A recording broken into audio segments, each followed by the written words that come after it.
Sigi video se akhoi gi ko handak ki January gi last portal gi oidoni ko 25 ko tang kun manga aduga 2025 ni na ko tar gadi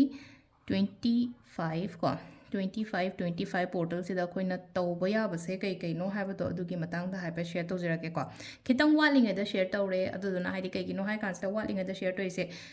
ning chuning jang na ba ko aduga adum videos kum ba se hai tare ko haidi save tawraga ni khang de na traga hai petang note down tawraga hai reminder oina hai tare ko ithoga mo thambira su kai su kai di ko tang kun manga da tawna ba manifestation se adum aina khara budi share tawe ko adum anamba matam da ko haidi portal purnima si matam se atai matam da akhoi matam khaido pa ngamdre na khala se ba sugum numit kum ba se portal ni khang de purnima ni khang de thashi ni khang de just minute manga khatang lo thoga isa gi damak ta hai tare ko itho oba sum I ba hai se kem na te ko ina journal iyo ko lo dum adu manga tani na haidi sida kani adu katlo ada katlo ha dum ba kem leite ko afaba thoughts sama na traga isa gi damak ta afaba kaino ma ithok chawon ha ba ne sida adu ngasi gi oina haraga ti ko 25 watt bu di wali ko hafta ama mu wali ko watt pade adu taraga su hapet yenga se ko 25 sida koina tawba ya ba se ko 25 sida haidi sida su chamana na koina letter gumba I bado adu ira su ai ko natraga haidi hazik la kadori ba kaino sigi haita 25 wishes gumba har sane ko point hai tar ko point kun manga katang itho ko haidi number se 25 iraga 25 to aini ining in ba wish to ko adu maini ira su yai ba samna ha ba example oina petang ai ma'am da share to zai ko 1 2 3 4 5 6 7 8 9 10 11 12 13 14 ko adu sida lena ko first har sine ko haidi career successful line hire se sam na ha ba dai aina career se ko ai gi career success aina hire se na ko health haina je good health haina hire se be sam na ha de go yam ka haina wording asang bi de idra su ko good health haina hire se ko abundance prosperity and hire se ne ko sam na ha ba da lan thum kari kra ha de wata pa da chang na ba abundance and prosperity adagi sum aina ai gi damak te ibane na ko haidi angang gi oina haitar ko good score ko good score for my child ko aigi angang gi haidi pekha gi kai gi angang gi oina dmai ira se ko aduga good health for my parents ko sig ham bai good health in haidi ai sha gi ujagre na ko good health ko aigi parents gi oiro aigi partner gi oiro ko silai se ko good health ko parents or sum ida bagi handwriting ga se sum kano tawre loina mak typing gi habit ama leiram ni no ko ma'am just tawirang ani haidi type dictionary on tawraga haidi simple haidi spelling mistake phawo lem na aina e bagi habit ama thamwai je dum haidi khoi de create tawra je kan di phone da loina mak haidi messages kari kra mai noi tawni na writing habit sima pura thadu eno ko adum writing habit je na journal wa isa du khatang leino ko adugi practice ama sum leino ko good health for parents ko haidi ka kano khoi gi anga khoi ima baba khoi gi kai gi leino ko surrounding energy haidi good haidi positive energies and hires ne ko aina pami ba pot mayam do hai tare ko words se hai tar ko positive words kumba kai gumba mayam ma hai tare ko si loini ibio ba haidi point se 25 igera natraga 25 se ke meaning ai lete ta I just letter me ige khot ke na maina gumba khallaga di ko ando si lera matung da akoina sida ko letter sida akoina cinnamon powder gumba se ketang sprinkle tok salo ga hadi kitang chai salo ba tuga ai rom da thupchan ba nga sai letter se aina pamba oi banina wish se aina pamba oi banina ai rom da thupchan je ba ado nga si gi jana mai tawge da hadi wish ira matung da hai tare ko ira matung da akoina ai number series karaga ha me am da share tok jara ke si number series su ira ga kan tawbiyo ko ado 25 se ko yara ga dis mai tawbiyo ayuk se ko ayuk se hogal lena khala se ba hadi se da manifestation da yum mang ba na traga hakjang sing da ba khota ba questions jam hange ko tawbu yai ko ka shukai de ko lai khoram na te ko manifestation se taw de se ko adu duna hai tara ko sam sigi numite leino ko even agi washroom kari kra har sine ko adu bhawo phajana singdok piyo ba ayuk se da ko hadi si ma'am je har 25 nume se washroom da gi kai de hai tara ko hadi si bhawo loi singdok piyo imu manung phajana na na keno taw biro ko adu ga isha zu hai tara ko isha zu hadi phiron hadi kitang phiron aseng ba set pa har sine ko iru mai thajaraga phiron aseng ba set pa khot pa ko aduga nga sai gi yamna negative oi ko le kai na ga haraga ti ko kamai to ga da ge ai symbol su khar share to jara ke ma'am da haiti imungi protection gi oina hai tare ko imungi phatau ti ngak thokna ba khot ngotokna ba har sne ko akoi gi reiki symbol da ga senna ba symbol ma cham ni share to jara ke ko ado akoi gi kaino se to re na ko इमुंगसे सेंदोक खतोक लोइन लोरगा दुप हारसनेको दुप कुंबा थादोक पिरोबा स्पेस तो क्लियर ओइनबको अदो दुप कुंबा स्पेस क्लियर ओइबसदा को ngसागी आइगी दुप सी ओइदोइनेनको दुप सिना समाइना हाइते नुक्सिता दुम सिंबल अमा येक्तोइनेबा आई सिंबल दो सिदा शेयर तौजरकेको सिजे अखोइना प्रोटेक्शन के सिंबल ओइना सिनेको हाइदि प्रोटेक्शन के सिंबल अखोइना रेकिदा हारगदि चोकोरे काइन हाइको 7 की टाइप समाइ चिंगधरेनको चोकोरे ना येंको हाइदि गूगल दा कइदा हाइतारेको 7 की साइज समाइना आइना यम लाइबने को सम उलकेको मैम द सि तौदोइजा 1, 2, and 3 को सीजे चोकोरे के सिंबल हाइना हाइबा को चोकोरे से CHOKUREI ओइगनी को हाइदि साइना हाइदि लेगनी को गूगल ददन सिगी सिंबल से को अखोइना हाइदि साइना कैनी चे मदा येथोगा थेलसु याबा सुम हाइतारे को मीगी मिछो याम चंगे खोले गाइना हाइरगदि को अदुमाइ तरोगा प्रोटेक्शन के ओइना नत्रगना ऐना साइबदो सिगी दुपसिना हाइतारेको दुपसे थादो एक खोतो एंगल थोंजिनसिदा हाइतारेको थोंजिनसिदा सिगी सिंबल से सुमाइना यि ओबा हाइदि केम याउदना हाइदिको ngसाइ नुसिता येकपत माइना हाइता नुसिता ए इबा हाइसनेको खुदसिना को ये हाइदि कैनोसिना हाइदि ए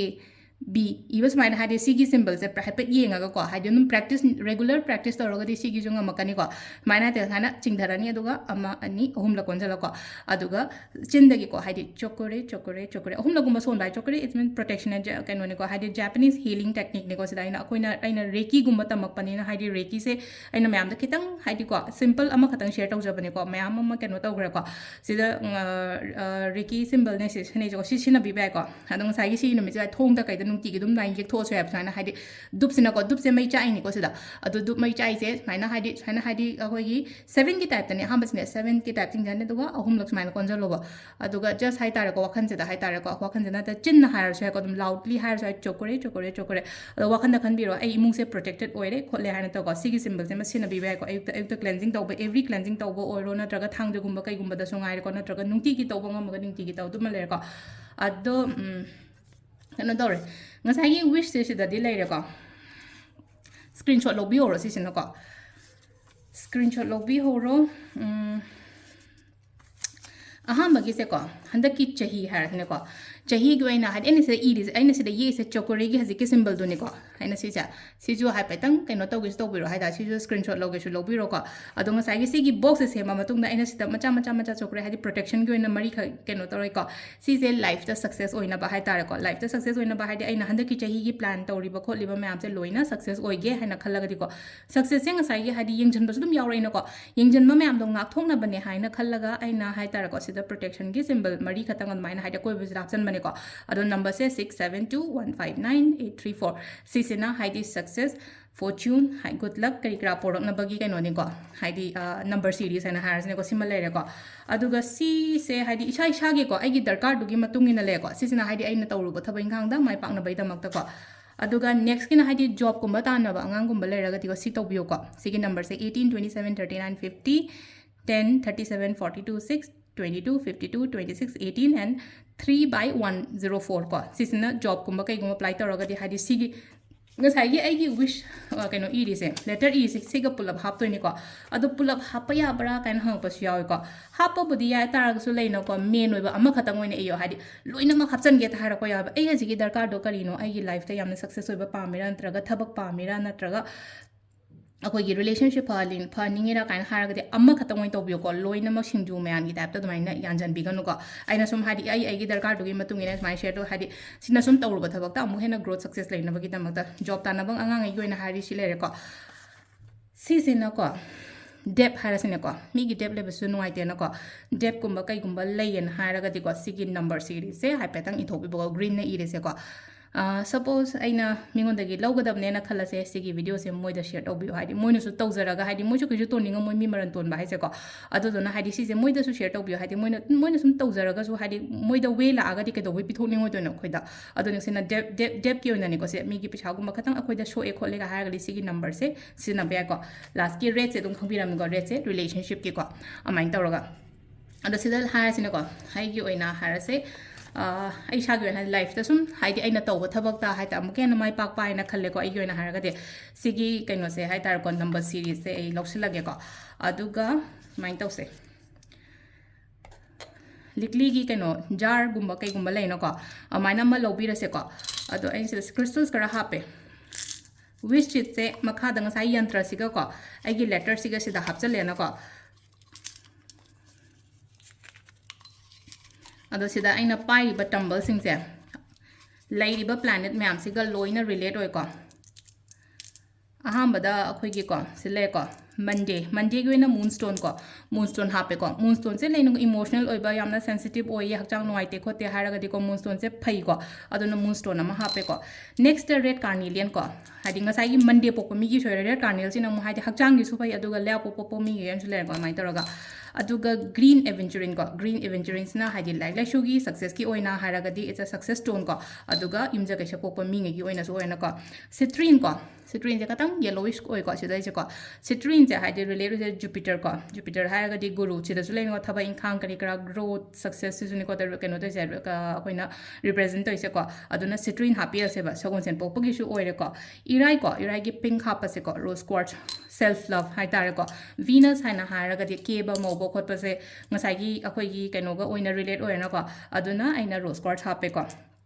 ꯃꯊꯪꯗ ꯍꯥꯞꯄꯤꯁꯦ ꯑꯦꯃꯦꯊꯤꯁ ꯀꯣ ꯑꯣꯔ ꯂꯦꯄꯤꯁ ꯀꯣ ꯑꯦꯃꯦꯊꯤꯁ ꯍꯥꯞꯄꯁꯨ ꯌꯥꯏ ꯂꯦꯄꯤꯁ ꯍꯥꯞꯄꯁꯨ ꯌꯥꯏ ꯕ꯭ꯂꯦꯛ ꯇꯨꯔꯃꯂꯤꯟ ꯍꯥꯞꯄꯁꯨ ꯌꯥꯏꯀꯣ ꯑꯩꯈꯣꯏꯅ ꯊꯥꯡꯖꯒꯤ ꯑꯣꯏꯅ ꯔꯤꯂꯦꯠ ꯑꯣꯏꯕ ꯁ꯭ꯇꯣꯟꯁꯦꯀꯣ ꯁꯦꯇꯔꯟꯒ ꯂꯣꯏꯅ ꯔꯤꯂꯦꯠ ꯑꯣꯏꯅ ꯁꯤꯖꯤꯟꯅꯀꯣ ꯍꯥꯏꯗꯤ ꯁꯅꯤꯒ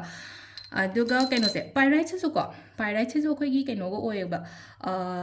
ꯖꯨꯄꯤꯇꯔꯒ ꯔꯤꯂꯦꯠ ꯑꯣꯏꯀꯣ ꯑꯩꯈꯣꯏꯒꯤ ꯄꯥꯏꯔꯥꯏꯠ ꯁ꯭ꯇꯣꯟꯁꯤꯁꯨꯀꯣ ꯑꯗꯨꯗꯨꯅ ꯍꯥꯏꯗꯤ ꯄꯥꯏꯔꯥꯏꯠꯁꯤꯁꯨ ꯍꯥꯞꯄꯤꯌꯣ ꯍꯥꯏꯗꯤ ꯁꯤꯗ ꯑꯩꯅ ꯍꯥꯞꯄꯤꯁꯦ ꯀꯩꯅꯣꯁꯦ ꯇꯝꯕꯜꯁ ꯃꯆꯥ ꯃꯌꯥꯝꯁꯦ ꯀꯩꯅꯣꯅꯤꯀꯣ ꯅꯥꯏꯟꯅꯦ ꯍꯥꯏꯔꯒꯗꯤ ꯀꯩꯅꯣꯁꯨ ꯑꯣꯏꯔꯦꯀꯣ ꯍꯟꯗꯛꯀꯤ ꯆꯍꯤꯒꯤ ꯑꯩꯅ ꯅꯝꯕꯔ 9ꯁꯦ ꯑꯗꯨꯝ ꯍꯥꯏꯗꯤ 9ꯁꯦ ꯌꯥꯔꯤꯉꯩ ꯁꯤꯖꯤꯟꯅꯕ ꯍꯥꯏꯇꯥꯔꯦ ꯑꯗꯨꯒ ꯅꯨꯡꯁꯦ ꯑꯩꯅ 7 ꯁꯣꯜꯂꯦ ꯁꯤꯗꯀꯣ ꯑꯗꯨꯒ ꯂꯥꯁꯀꯤ ꯔꯦꯗ ꯖꯦꯁꯄꯔ ꯀꯣ ꯔꯦꯗ ꯖꯦꯁꯄꯔꯁꯦ ꯑꯩꯈꯣꯏꯅ ꯁꯟꯗꯦ ꯄꯣꯛꯄꯁꯦ ꯔꯦꯗ ꯖꯦꯁꯄꯔ ꯌꯥꯏ ꯑꯗꯒꯤ ꯑꯝꯕꯔ ꯌꯥꯏꯀꯣ ꯑꯗꯨꯒ ꯁꯤꯇ꯭ꯔꯤꯟꯁꯨ ꯌꯥꯏ ꯀꯩꯁꯨ ꯀꯥꯏꯗꯦꯀꯣ ꯑꯗꯨꯒ ꯑꯃꯅ ꯁꯟꯁ꯭ꯇꯣꯟꯁꯨ ꯌꯥꯏꯀꯣ ꯑꯗꯨ ꯁꯤ ꯃꯌꯥꯝꯁꯦ ꯂꯣꯏꯅꯃꯛ ꯑꯩꯈꯣꯏꯅ ꯁꯨꯃꯥꯏꯅ ꯍꯥꯞꯄꯦꯀꯣ ꯍꯥꯞꯄꯒ ꯁꯨꯃꯥꯏꯅ ꯍꯥꯏꯗꯤ ꯂꯤꯛꯂꯤꯒꯤ ꯀꯟꯇꯦꯅꯔ ꯑꯣꯔ ꯖꯥꯔ ꯐꯖꯕ ꯑꯃꯗ ꯂꯩꯅꯀꯣ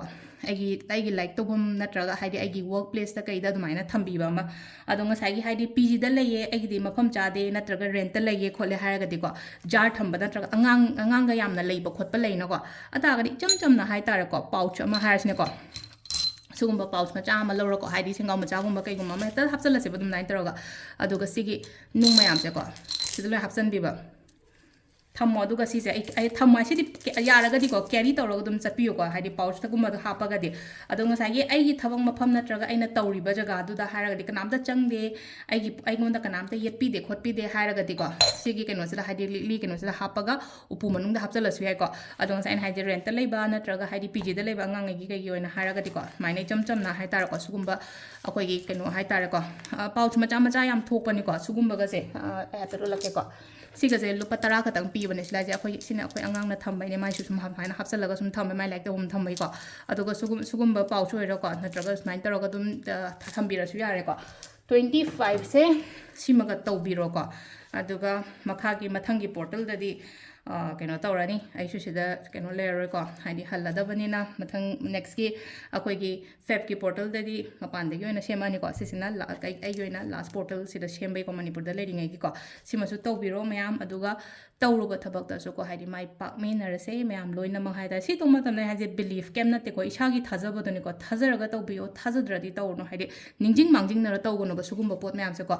ꯑꯩꯗꯣ ꯐꯨꯜ ꯐꯦꯠ ꯑꯃꯒ ꯂꯣꯏꯅꯅ ꯑꯗꯨꯃꯥꯏꯅ ꯇꯧꯕꯤꯕ ꯑꯩꯗꯣ ꯍꯥꯏꯗꯤ ꯁꯤ ꯊꯥꯖꯗꯦ ꯍꯥꯏꯔꯒꯗꯤ ꯚꯤꯗꯤꯑꯣ ꯁ꯭ꯀꯤꯞ ꯇꯧꯀꯣ ꯀꯩꯝꯇ ꯍꯥꯏꯗꯤ ꯉꯁꯥꯏꯒꯤ ꯇꯧꯒꯗꯕ ꯑꯇꯩ ꯃꯌꯥꯝꯗꯁꯨ ꯍꯥꯏꯇꯥꯔꯦꯀꯣ ꯁꯨꯝ